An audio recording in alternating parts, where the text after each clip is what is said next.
St. Luke, the 14th chapter, verse 16.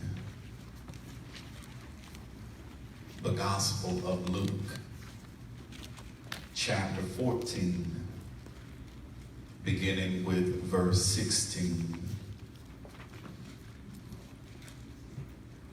One of the parables that Jesus spake unto his disciples as well as to the Pharisees. Again, the Gospel of Luke, the 14th chapter, and we will commence reading at verse 16. So happy to see Brother Josh and the little one and your wife here, Brother Keaton. Amen. What's the baby's name? Jolie. Amen. So happy to see you all the way from Houston. God bless you. Thank God also for Pastor Brimbury, who's in the back as well. And all of you, the Lord's people. These words are written, I'm reading from the King James rendering. It says, Then said he unto them, a certain man made a great supper and bade many, and sent his servant at supper time to say to them that were bidden, Come, for all things are now ready. And they all with one consent began to make excuse. The verse said unto him, I have bought a piece of ground, and I must needs go and see it. I pray thee, have me excuse. And another said, I have bought 5 yoke of oxen, and I go to prove them. I pray thee, have me excuse. And another said, I have married a wife, and therefore I cannot come. So that servant came and showed his Lord these things. And then the master of the house, being angry, said to his servant, Go out quickly into the streets and lanes of the city, and bring in hither the poor, the maimed, and the halt, and the blind. And the servant said, Lord, it is done as thou hast commanded, and yet there is room. And the Lord said unto him, Servant, go out into the highways and the hedges, and compel them to come in, that my house may be filled. For I say unto you, that none of those men which were bidden shall taste of my supper. I want to talk about today from this topic, excuses. Excuses. Excuses. All right. Excuses. Excuses. Excuses. Thank God for you as well, Lady Brimbury. I didn't see you. Well, this week, past couple of weeks, 6-year-old Teddy, a little boy by the name of Teddy from Tucson, Arizona, was celebrating his birthday party. And his mother invited all 32 of his classmates to his birthday party at Peter Piper Pizza. And lo and behold, nobody showed up. And the little boy was sitting at a table of 5 pizzas, plates, seats, but none of the guests that were invited showed up. Can you imagine how traumatizing it is to prepare a meal and to pay for a meal for the people that are closest to you, for your friends and classmates and their family members, and they don't show up? He was hurt by what happened. Well, thank be to God that there were some professional teams, Phoenix Suns and others, who saw what happened and said, well, since they won't invite you to come, you can have a party at our arena in the middle of thousands of people. If 32 didn't want to come, that's okay. You can celebrate with us among 15,000. And I think the theme of our text today bodes for all of us is that really in life we have no valid excuse for why we cannot accept God's invitation. All right. We all can conjure up reasons why we can't, or reasons why we can't serve, reasons why we can't be there on Sunday morning. But our narrative will show us that truly when God sends out an invitation, you have no valid excuse to use against God. That every time we use an excuse, consequently what we do is we excuse ourselves from an opportunity to be in the presence of God. All right, amen. Every time you give God an excuse, you miss out on an opportunity for greater fellowship, for greater communion, for greater responsibility. And at the end of the day, excuses will keep us out of the presence of God. I wonder how far would you and I be in life if we would get rid of some excuses. All right. I wonder how much successful your business would be, your career would be, your marriage would be, your relationship would be, how better of a parent you would be if you got rid of your excuses. I wonder how greater our church would be and how every ministry greater could work at a greater capacity and do much more than we're doing if we ourselves would get rid of excuses. The text is going to show us on today, my brothers and sisters, every time we give God an excuse, it leaves us outside of his presence. And today I want to show us today in this chapter, Jesus teaches the Pharisees as well as his disciples a lesson on etiquette. He teaches them a lesson on manners. He starts off in the chapter telling them, now, brother Pharisee, if you're invited to a banquet, he said, now, don't take the most honorable seat. He said, I'm trying to teach you some manners. I'm trying to teach you etiquette. I'm trying to save you from embarrassment. He said, when you go to a banquet hall, don't take the most honorable seat. He said, because you set yourself up for disappointment, because if somebody comes in that's more honorable than you, that has higher prestige than you, you're going to be embarrassed when they ask you to change your seat. He said, that's not how you operate. He's saying, you should sit in the less honorable place. And if the master of the banquet has need of you, let him call you up higher. He's trying to deal deal with the mindset of those who think they got it all together, who operate in arrogance and operate in pride, and we think that God can make it without us. You didn't hear what I said? Some of us, because we've been in church long, we've been a Christian a long time, we think that God can't make it without us.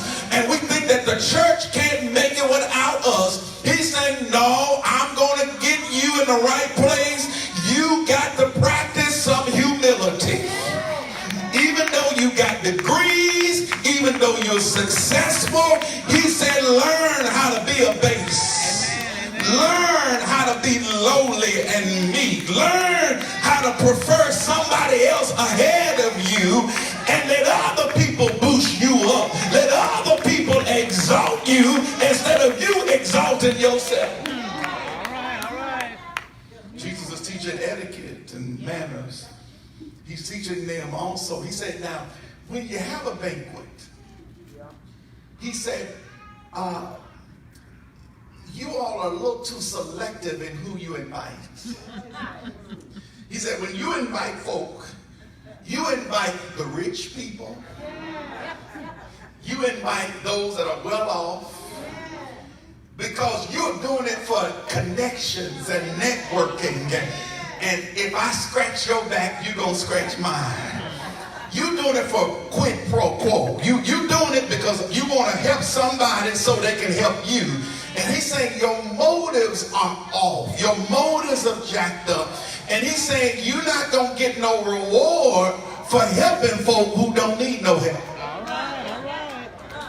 He's saying if you go invite somebody, he said go out and look in the back alleys.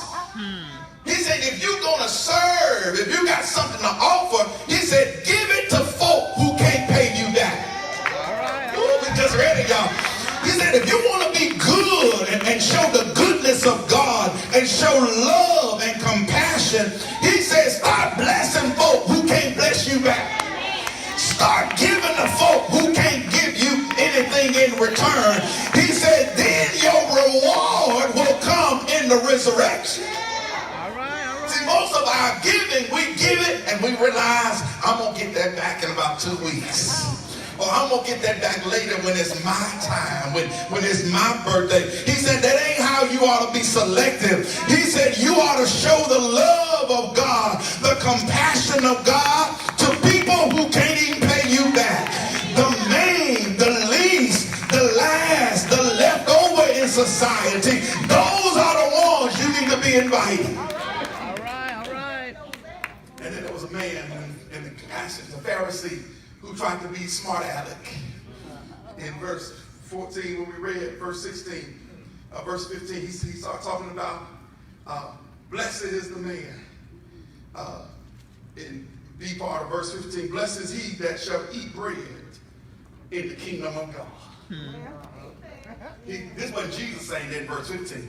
This is a Pharisee saying, blessed be everybody here that's eating as a part of the kingdom of God. Jesus had to show him. In response, he gives this parable that we just got to read. And the message today for all of us today, Macedonia, is God is sending us an invitation to meet with him in prayer, in Bible study, in consecration, in communion, in fellowship with him. But we decline it and tell God that we're too busy. All right. That's the message right there. God is sending out an invitation to you and I to say, watch this, you don't even have to bring anything. Just bring yourself. Just come as you are. That's what we got come as you are for. Come as you are. You ain't got to contribute anything. It's already been paid for. It's already been put together. You ain't got to worry about a sermon, doing anything. He said, I already got it laid out for you. He's saying, but we, because we are so busy, we're so consumed with our life, we're so consumed with what we're doing, we'll tell God, I can't come. All right. We'll tell God, I can't make Mercy. it. Lord, I can't come because I got to clean up my house. The same house that God blessed you with. All right. All right. Lord, I can't come. I got to work. I'm working. I'm doing this. I got this going on. I'm in this. I'm involved with this. I can't come, Lord. I can't be a part of that. I can't do that. And the reality is we betray God with the same blessing that he blessed us with. All right. Have mercy. Ooh, that's what I say. We don't use bad things against God. We use the stuff that God blessed us with. See, before we had a boo, we was faithful. We was coming to church. We beat everybody. We beat the trustees of the church. We beat everybody to the church. But now, since we found love, I can't be a part of that. I'm busy. I got stuff going on. When we didn't have a job, we was here before everybody. We was here at the end. We served wherever. But now, since life is happening to us, All right. All right. our commitment is waning. He's saying today, Macedonia, we cannot betray God with the blessings that he already blessed us with. Notice the excuses that we heard. The one first fellow said, I can't come. You can't come. Let me take this first. Back then, to give you a better idea, back then when they gave out an invitation, they would say, we're having a feast. Right. And they would ask you, can you come? It's going to be on such and such day. They knew the day, but they didn't know the hour. All right now. All right. Okay. All right. All right. They knew the day, All right. but they didn't know the hour. Uh-huh. So when you said, yes, I'll come, Yes, sir. it was the job of the servant, the hostess, to go out where you were, Uh-huh. to tell you that everything is ready. All right. Okay. So the thinking is don't get too involved, because many times the things that we're saying no to are things that we previously said yes to. All right. All right. You ain't saying no to something that you always said no to. Many times in life we say no to things that we previously said yes to. You said you were going to serve in God's house. You said you were going to be faithful. Y'all, they talk to me on this part. You said you was going to serve in the house in this capacity. You said you were going to be dedicated. You said that you were going to be there. You said you was going to be committed. You said yes, Lord, wherever you want me to do, I'll do it. Wherever you want me to go, I'll go. You said yes. But when life started happening, the things that we said yes to, we come back and say, Lord, I can't do it now. Help us. Help us. And the text is showing us, my brothers and sisters, the reality is, many of us, the reason why we are not accepting God's invitation is because we're too blessed. All right. All right. We're so bloated with blessings. We're so fat off of favor. God just lets it rain in your house. You are so successful. You are so blessed upon measure. You're walking in increase and abundance. And so we have lost our hunger for him. All right. All right. Woo, you hear what I say? I said we've lost our hunger. At one time we had a passion for God. At one time we were hungry for him. We were hungry for his word. We were hungry for worship. We were hungry for Sunday school. We were hungry for Bible study. But as soon as God started blessing us, All right.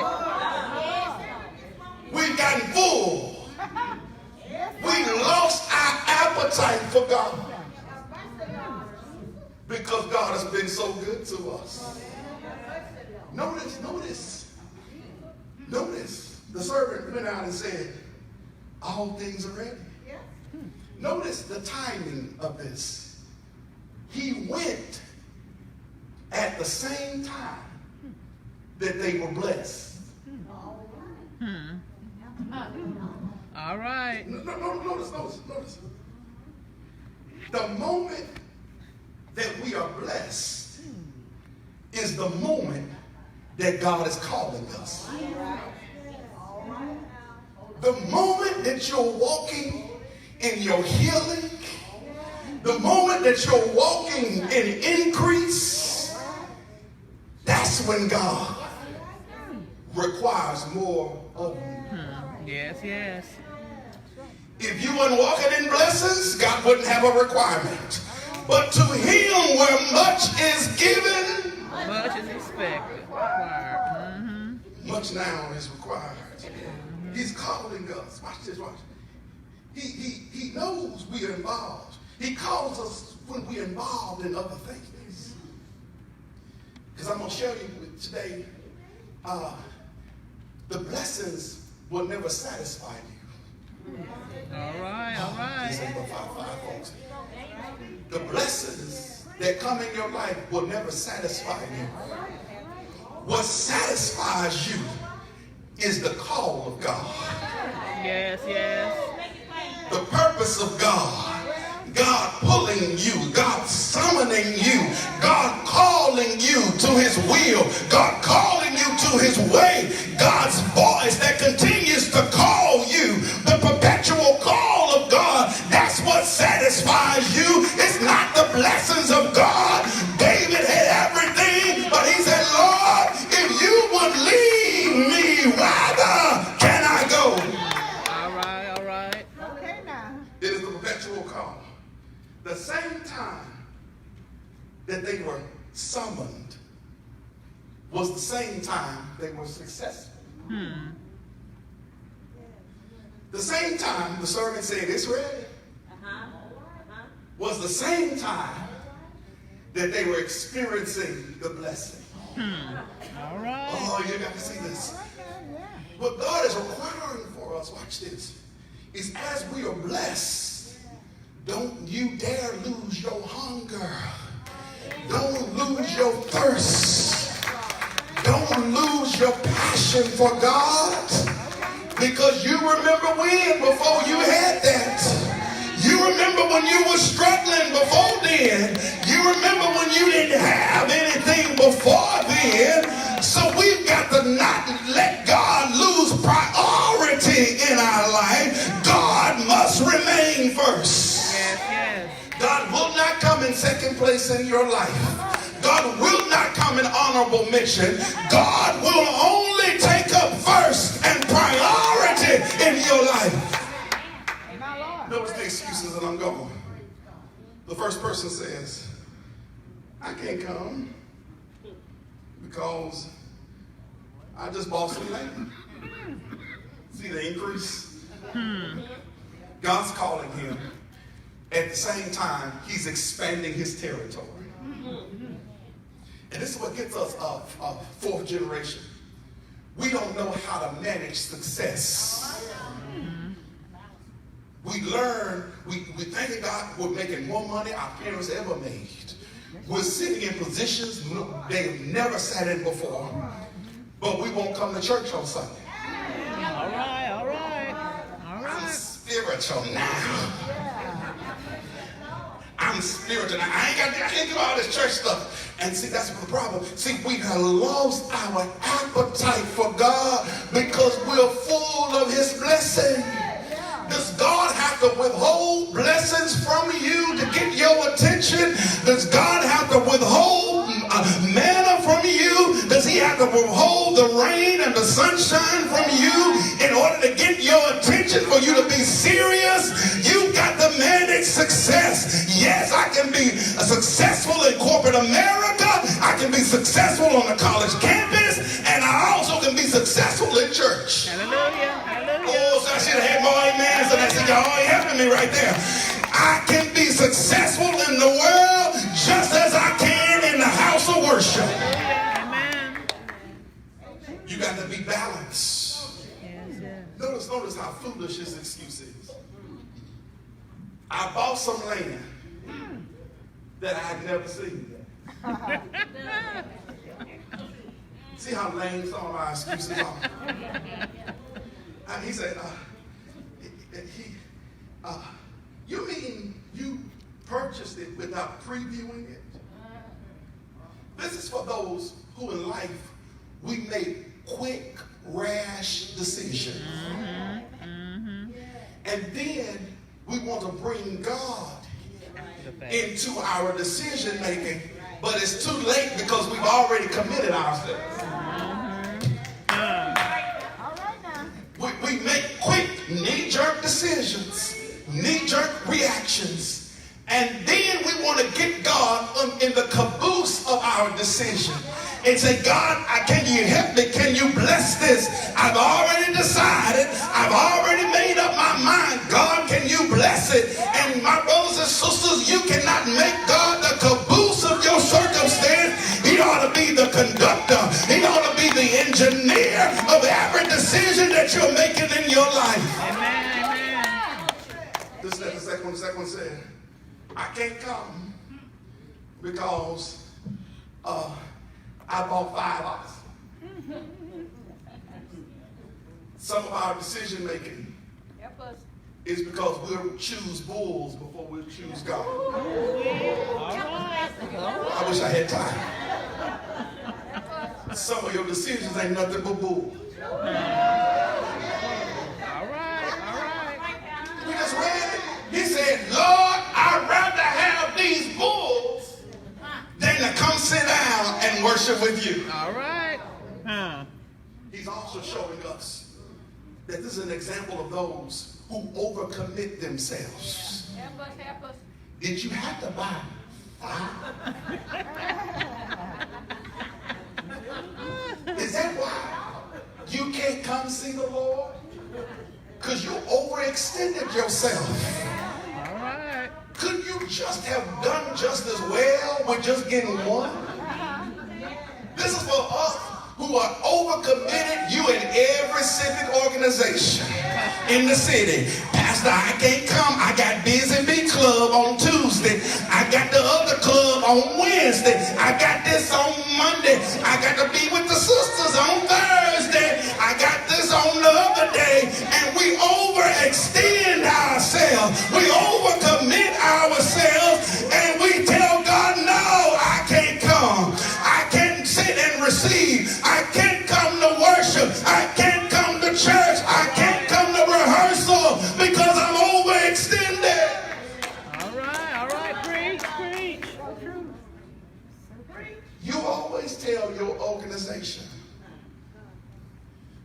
of things you're going to be there. When was the last time? You always tell your church you can't come because you got a frat meeting or a sorority meeting.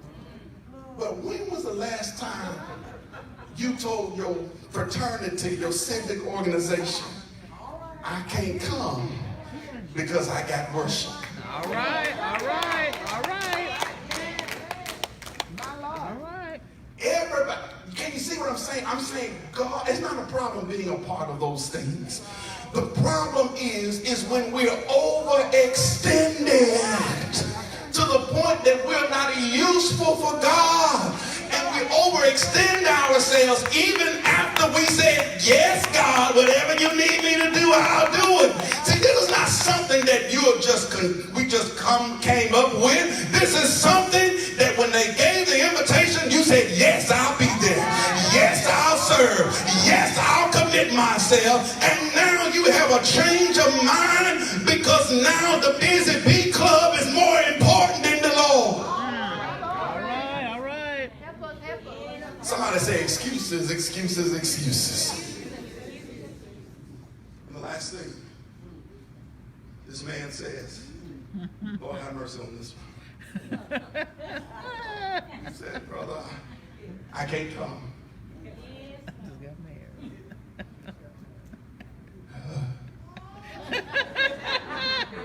I'm trying to stop. Because I just got married.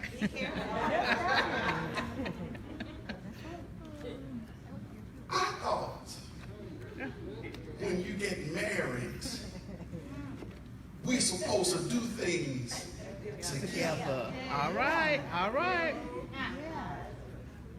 So, brother, you didn't have to stay at home with your wife. You could have brought your wife. You could have brought your wife with you to the banquet. He's trying to show us, watch this, watch this. Sometimes, brothers and sisters, fourth generation, third generation, don't you let your relationships pull you away from God.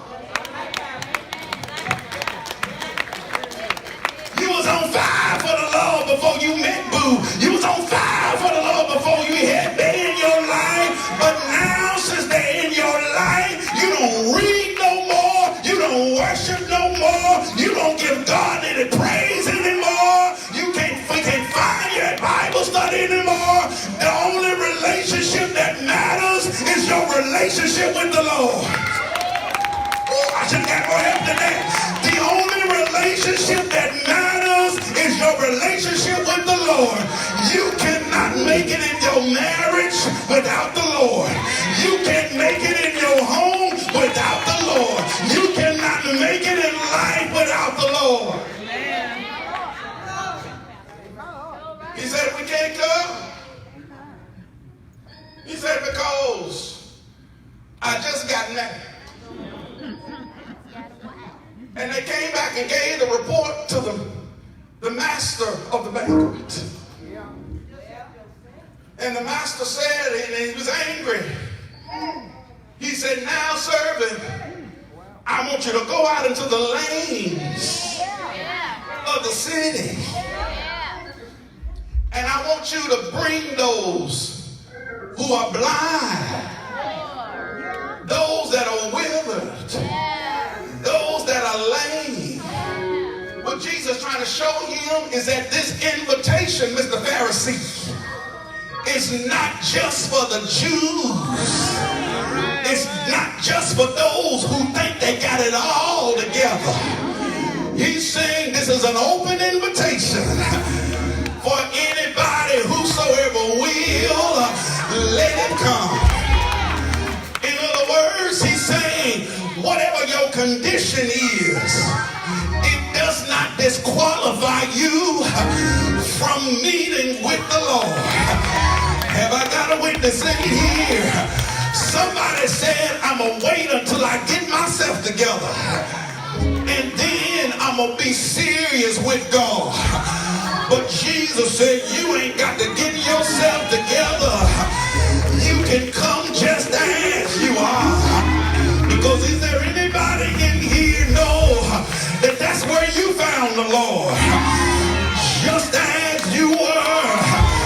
I was weary, wounded, and sad. But is there anybody in here found in him a sweet resting place? And he had made me glad. Is there anybody in here glad that you got the invitation? Somebody said it was on a weekend. It was a day during revival where you gave the preacher your head and you gave God your heart. And every day had never been the same. Have I got a witness in here? The Bible says that the blind came, the lame came, and the servant said, Lord, we still got room. Have I got a witness in here? My grandma used to sing a song a long time ago that said there's plenty of good room. Have I got a witness in here? Plenty of good room. Plenty of good room. In my Father's kingdom, there are plenty of good room. Aren't you glad that we ain't got to be all up against one another? What God can do, he can bless you, you and you, and he can bless me at the same time. You want to know why? Because he got plenty of room. Have I got a witness in here? He said, well, I tell you what now. He said, I want you now to expand the search. I want you to go farther than you've gone before. That's a word for somebody today. You just been searching in your neighborhood. You just been searching for folk that look like you, that talk like you, that's from your neighborhood. But God said, go further into the highways and the hedges and compel them to come on in. Is there anybody in here? Thank be to God that he found you where you were. All God wants today, Macedonia, is for you to say yes. Yes, I'll obey. Yes, Lord, here I am. Yes, you told everybody else yes, but you keep giving God excuses. You told your job yes, but you keep telling God no. But is there anybody in here got a yes? Yes, Lord. Since you gave your life, yes, Lord, I'll obey. Yes, Lord. Is there anybody in here? Say wherever you want me to go. Here's my hand. I'll use my hand. Here's my feet. I'll use my feet. Aren't you so glad that he reached you where you were? Anybody here thankful to God he picked you up? Turn you around. Turn you around. Place my feet on the solid ground. You got a solid foundation. If it